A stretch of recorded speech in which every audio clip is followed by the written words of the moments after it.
Friends, Bindya ಚಾನಲ್ಗೆ ಸ್ವಾಗತ ಸುಸ್ವಾಗತ. ನೋಡಿ, ನಾವು ಹಾಸನಾಂಬ ದೇವಸ್ಥಾನಕ್ಕೆ ತಲುಪಿದ್ವಿ. ಇದು ಧರ್ಮದರ್ಶನ. ತುಂಬ ರಶ್ ಇದೆ ಧರ್ಮದರ್ಶನದಲ್ಲಿ. ನಾವು ಬೆಳಗಿನ ಜಾವ ನೋಡಿ 6:30ಗೆ ಹೋಗಿದ್ದು ದೇವಸ್ಥಾನ. ಬೆಲ್ಟ್ ತೆಗಿತಾ ಇದ್ದಾರೆ. ಇದು 1000 ರೂಪಾಯಿ ಟಿಕೆಟು, ಬೇಗ ಆಗುತ್ತೆ ಅಂತ 2 ಟಿಕೆಟ್ ತೊಗೊಂಡ್ರು. ಬಿಂದ್ಯಾಗೆ ತೊಗೊಂಡಿಲ್ಲ, 7 ವರ್ಷ ಬೇಡ ಅಂತ ಹೇಳಿದ್ರು. ಆಮೇಲೆ 2 ಟಿಕೆಟು 1000 ರೂಪಾಯಿ ತೊಗೊಂಡಿದ್ದು ನಾವು. ಸೊ ಇದಾಯಿತಾ. ನೆಕ್ಸ್ಟು ಲೈನಲ್ಲಿ ಹೋಗ್ತಾ ಇದ್ವಿ. ಒನ್ ಟಿಕೆಟ್ ಅವ್ರವ್ರ ಟಿಕೆಟ್ ಅವ್ರವರೇ ಹಿಡ್ಕೊಬೇಕು ಅಂತ ಹೇಳ್ತಾಯಿದ್ರು. ಮೂರ್ತಿಯವರು ನಂದು ಅವರೇ ಹಿಡ್ಕೊಂಡಿದ್ರು.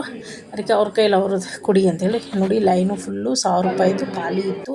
ಅಂದರೆ ಜನ ಇದ್ದಾರೆ, ಆದರೆ ಅಷ್ಟು ಜನ ಇಲ್ಲ, ನುಗ್ಗಲು ಇಲ್ಲ.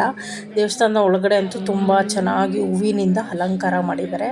ತುಂಬ ಸಕ್ಕತ್ತಾಗಿತ್ತು ದೇವಸ್ಥಾನ ಒಳಗಡೆ. ಒಂದು ಹೋಗ್ತಾ ಇದ್ದಂಗೆ ಒಂದು ಪಾಸಿಟಿವ್ ವೈಬ್ಸು ಬಂತು.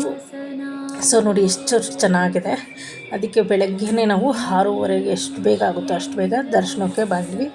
ಸೊ ಬೆಳಗಿನ ಜಾವ ಅಷ್ಟು ಜನ ಇರಲಿಲ್ಲ. ಎಲ್ಲ ನಿಧಾನವಾಗಿ ನಾವು ನೋಡಿಕೊಂಡು ದರ್ಶನಕ್ಕೆ ಹೋಗ್ತಾ ಇದ್ದೀವಿ.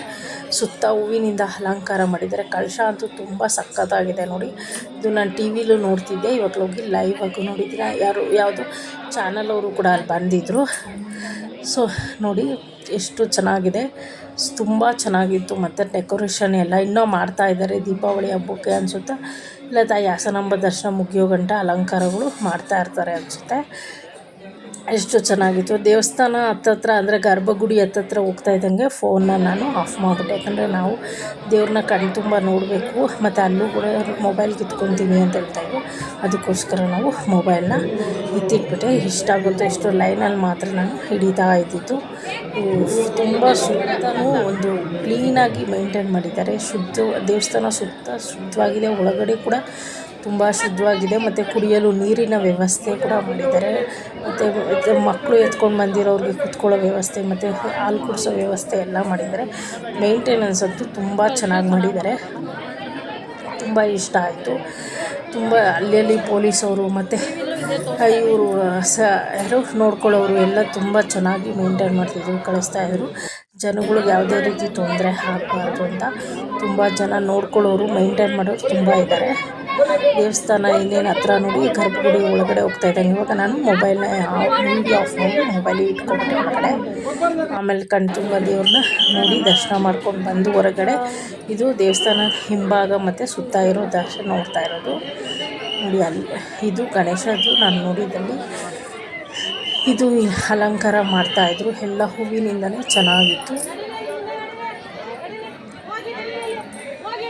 ಅವ್ರಿಗೆ 2 ದಿವಸ ರಜಾ ಇದ್ದಿದ್ದಕ್ಕೂ ನಾವು ಶನಿವಾರನೇ ಇಲ್ಲಿ ಬೆಂಗಳೂರು ಬಿಟ್ಟಿದ್ದು. ಸೊ ಶನಿವಾರ ನೈಟ್ ಬಿಟ್ಟು ಭಾನುವಾರ ಬೆಳಗ್ಗೆನೇ ಅಲ್ಲಿ ರೂಮ್ ಬುಕ್ ಮಾಡಿದ್ವಿ, 1 ವಾರ ಮುಂಚೆನೇ. ಸೊ ಬುಕ್ ಮಾಡಿದಾಗಿದ್ದಕ್ಕೆ ರೂಮಲ್ಲಿದ್ದು ಬೆಳಗ್ಗಿನ ಜಾವ ಬೇಗ ಎದ್ದು ಸ್ನಾನ ಎಲ್ಲ ಮಾಡಿಕೊಂಡು ದೇವಸ್ಥಾನ ಹತ್ರ 6:30ಗೆಲ್ಲ ಹೋಗಿ ದರ್ಶನಕ್ಕೆ ನಿಂತ್ಕೊಂಡ್ವಿ. ಎಷ್ಟೋ ವರ್ಷನೇ ಆಗಿಲ್ಲ ನಾವು ಹಾಸನ ಅಂತ ಹೋಗಬೇಕು ಅಂತಲೂ ಅನಿಸಿಲ್ಲ ನಮಗೆ. ಅದು ಹೆಂಗೆ ನಮ್ಗೆ ತೋಚಿತು ಗೊತ್ತಿಲ್ಲ. ಹಾಸನಾಗ ಹೋಗೋಣ ಅಂತ ಕೇಳಿದ ತಕ್ಷಣ ಹೋಗೋಣ ಅಂದರು ಮೂರ್ತಿಯವರು. ಹಾಸನಾಂಬದ ನಾನು ಬರೀ ಟಿ ವಿಲಿ ಮಾತ್ರ ನೋಡ್ತಾ ಇದ್ದೀನಿ. ಇವಾಗ ಲೈವ್ ಆಗಿ ನೋಡಿ ಪುಣ್ಯ ನಮಗೆ ಒಂದು ಭಾಗ್ಯ ಸಿಕ್ತು ಅಂತ ಹೇಳ್ತೀನಿ. ಸೊ ಈ ವಿಡಿಯೋ ನಿಮಗೆಲ್ಲರಿಗೂ ಇಷ್ಟ ಆದರೆ ಲೈಕ್ ಮಾಡಿ, ಶೇರ್ ಮಾಡಿ, ಬಿಂದ್ಯಾ ಯೂಟ್ಯೂಬ್ ಚಾನಲ್ಗೆ ಸಬ್ಸ್ಕ್ರೈಬ್ ಮಾಡಿ ಅಂತ ಹೇಳ್ತಾ ಇದ್ದೀನಿ.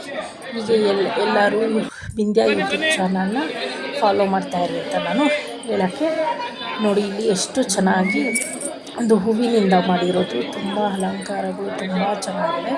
ಮತ್ತು ಮೇಂಟೆನೆನ್ಸ್ ಅಂತೂ 2 ಮಾತಿಲ್ಲ, ಒಂದು ಕಪ್ಪು ಚುಕ್ಕೆ ಇಲ್ಲ, ಅಷ್ಟು ಕ್ಲೀನಾಗಿ ಮೇಂಟೈನ್ ಮಾಡಿದ್ದಾರೆ. ಜನಗಳಿಗೂ ಯಾವುದೇ ರೀತಿ ತೊಂದರೆ ಆಗದಿರೋ ಥರ ಅವರು ನೋಡ್ಕೋತಾ ಇದ್ದಾರೆ. ನುಗ್ಗಲು ಏನೂ ಆಗಿಲ್ಲ. ನಮಗೆ ಟಿ ವಿಲಿ ಹೇಳ್ತಾಯಿದ್ರು ದರ್ಶನ ಆಗಲ್ಲ, ಹಾಗೆ ಎಷ್ಟೋ ಲಕ್ಷಾಂತರ ಜನ ಬರ್ತಾರೆ, ಅದು ಸ್ವಲ್ಪ ದಿವಸನೇ ಅಲ್ವಾ ದೇವಸ್ಥಾನ ಓಪನ್ ಇರೋದು, ಅದಕ್ಕೋಸ್ಕರ ಅವರು ಹೋಗಿ ಅಂತಾರೆ. ನಾವು ಅರ್ಥ ಮಾಡಿಕೊಂಡು ಮುಂದೆ ಬೇಗ ನೋಡ್ಕೊತಾ ಇದ್ದಾರೆ. ತುಂಬ ಇದು ಪ್ರಸಾದ ಕೊಡೋ ಜಾಗ. ಪೊಂಗಲ್ ಕೊಡ್ತಾಯಿದ್ರು, ಬಿಸಿ ಪೊಂಗಲು ಸಕ್ಕತ್ತಾಗಿತ್ತು. ಮತ್ತು ಪೊಂಗಲ್ ಇಸ್ಕೊಂಡು ಆಮೇಲೆ ಮುಂದೆ ಹೋಗಿ ನೋಡಿ. ಈ ವಿಡಿಯೋ ನಿಮಗೆ ಇಷ್ಟ ಆದರೆ ಲೈಕ್ ಮಾಡಿ, ಶೇರ್ ಮಾಡಿ. ಎಲ್ಲರಿಗೂ ಹಾಸನಾಂಬೆ ಒಳ್ಳೇದು ಮಾಡಲಿ.